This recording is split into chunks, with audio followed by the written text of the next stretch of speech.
Hello, my fellow book adventurers. Thank you for coming back to join us for Chapter 9 of David Walliams' A Midnight Game.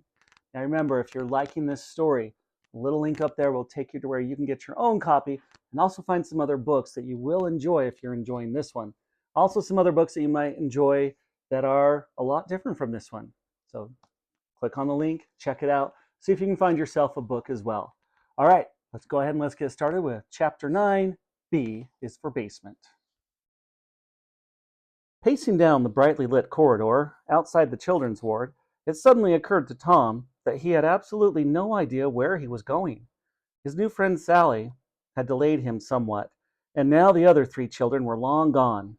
What's more, Lord Funt Hospital was a spooky place after dark. Distant sounds echoed down the long corridors. The building was tall and wide. There were 44 floors of wards and operating rooms. There was everything from rooms for delivering babies to a mortuary where people were taken after they died. The hospital was home to hundreds of patients and nearly as many staff. At midnight, all the patients would be fast asleep, but there would still be night staff, including cleaners and security guards roaming the corridors. If Tom was discovered out of his bed, he would be in big trouble. What's more, he was wearing a pink frilly nightdress. If anyone was to see him, he would have some serious explaining to do. Tom looked at the direction signs of the walls, which weren't much help as letters had fallen off. Entrance and exit had become it. Accident and emergency was now SIDAR. Reception read simply PO. Surgery now read SEWER. Radiology had become RADLOG, whatever that was. Administration was now MINT. Theater was HEAT. Children's ward read simply WAR, which might not be such a bad description of what it was like in there. Rehabilitation had changed into Habadon. Physiotherapy had become Hot Heap. X-ray had become simply Ray. So if you were looking for a man called Ray, all you had to do was follow the arrow.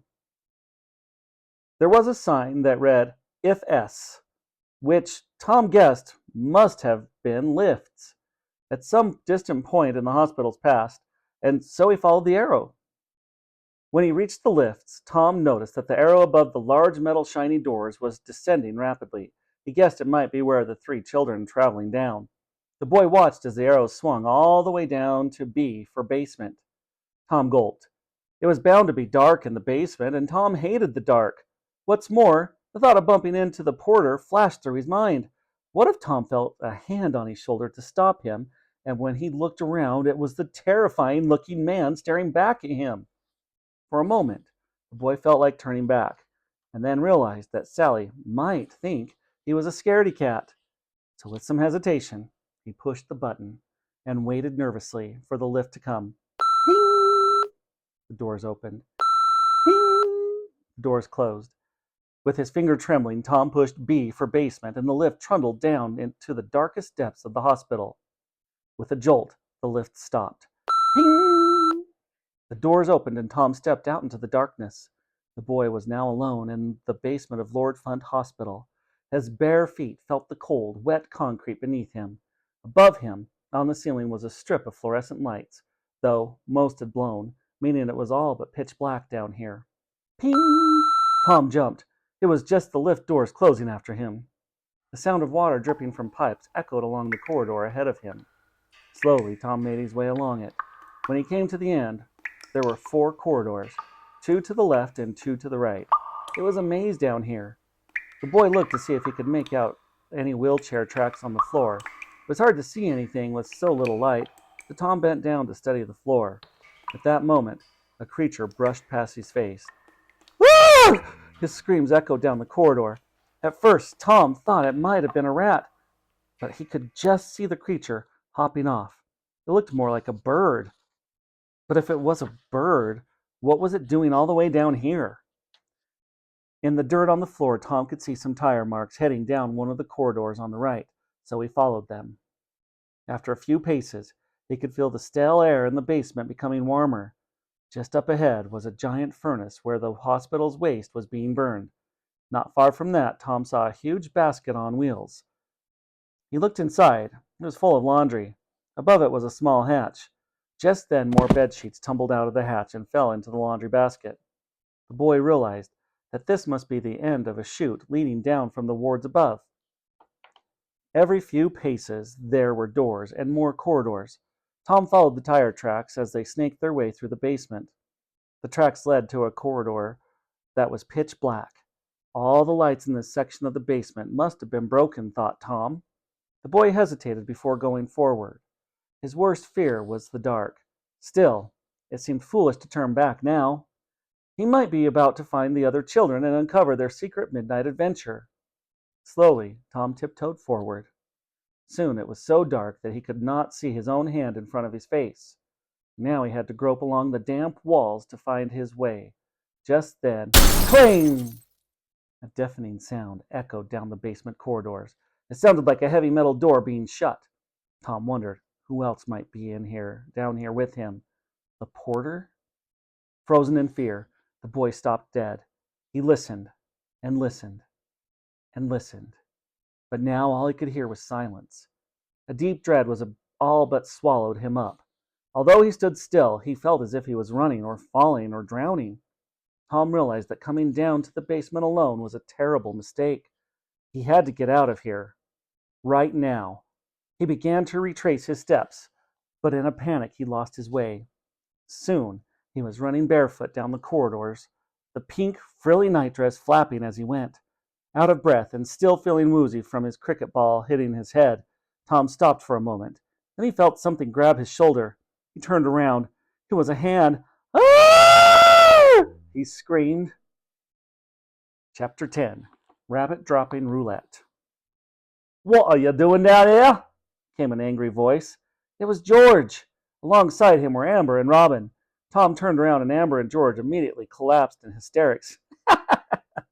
In no time, both were helpless with laughter. "What's so dreadfully amusing?" asked Robin. "Pray tell." "Yes, that was hilarious. What is so hilarious?" demanded Tom. He had the distinct feeling they were laughing at him. "It's your pink frilly nightdress," laughed Amber. "It's not mine," protested Tom. "Oh, I see," said Robin. "Well, I don't see," he added, patting the bandages over his eyes. "But you know what I mean." "Robin, if you could see him, you would have a good laugh," added George. "So how frilly exactly are we talking here?" asked Robin. "Well," began Amber, "there are layers of frills like on a wedding cake." Robin must have created the image in his head because he giggled to himself at the thought. "Oh, dear me." "Shut up, the three of you," shouted Tom angrily. "Yes, you boys, no more giggling," said Amber, even though she was the one who had been giggling the loudest. "Look, Tom," began George, "we asked you something. What you doing down here?" "I was following you," replied Tom. "What are you doing down here?" "We're not saying," replied Amber. "Now go back to bed, annoying little twit." "No, I won't." "Get back to bed," added George. "No," replied Tom defiantly. "I won't. I'd slap you if I could see where you are," fumed Robin. "Count yourself very lucky, ducky." "I'll snitch on you all unless you let me come too," said Tom. The other three were stunned into silence. The one thing that was looked down on at Tom's boarding school was snitching. Despite the brutal atmosphere at St. Willet's, snitching on other boys to the teachers was forbidden, even if they had put trifle in your shoes, flushed your homework down the toilet, buried your pairs of underpants, crammed you into your own locker, put a hairy spider in the bottom of your bed, made you eat pongy rugby sock with some cheesy foot shaving sprinkled on top, painted your nose blue in your sleep, tied your shoelaces to the tree and left you dangling upside down, put glue on your tennis racket so it stuck to your hand forever, mixed rabbit droppings in with your chocolate drops, from the tuck shop, then forced you to eat them all in a sick game of rabbit dropping roulette. So Tom never liked to snitch, or even threatened to snitch, but in this moment he felt he had no other options. You better not. You better let me come too, or I'll shout and scream and wake up the whole hospital right now, said Tom. I don't think anyone will hear you down here, remarked Robin. He had a point.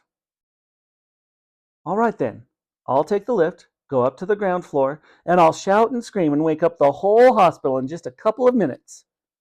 It didn't have quite the same punch, but fortunately, it did the trick. The other three started talking. You can't come because where we're going is top secret, said Amber. What's the secret? Asked Tom. We have a secret game, said Robin. Well, whatever you do, don't tell him I'm called the Midnight Game, said George. The Midnight Game, exclaimed Tom. And that is where we will leave for today. Now remember, if you liked this chapter, you liked this book, and you want to find something else to continue another story or another adventure, click that link. And if you don't want to miss another chapter from this book, make sure you click subscribe and hit that bell for notifications. We'll see you tomorrow for chapter 11, Poop, Poop, and Double Poop. Nasty.